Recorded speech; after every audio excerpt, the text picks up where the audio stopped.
Uderolal union council Uderolal village में गटरनि जी सफ़ाई सही नमूने न हुअण करे हर हंधि गंद किचिरे जा ढेर हुअण करे मच्छरनि जो आधार वधी वियो।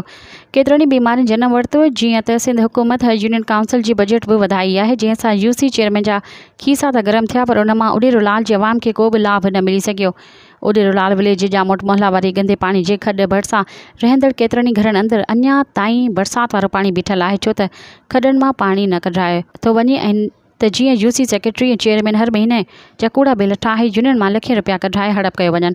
हिन मौक़े ते उॾेरोलाल जे अवाम मीडिया अॻियां ज़िले मटियारी चेयरमैन ऐं ॿियनि वसवारनि खे अपील कई आहे त यूनियन काउंसिल उॾेरोलाल विलेज जो रोड रस्तनि समेत गटरनि जी बहितरीन सफ़ाई कराए यूसी उॾेरोलाल विलेज जी अवाम खे बीमारियुनि खां बचायो वञे। ॿी सूरत में असां ज़िले चेयरमैन अॻियां एहतिजाज रिकॉर्ड कराईंदासीं। मज़ीद ख़बरनि ऐं तफ़सीलात लाइ विज़िट कयो असांजी वेबसाइट www.awamiNewsHD.com ऐं ॾिसंदा रहो अवामी न्यूज़ HD।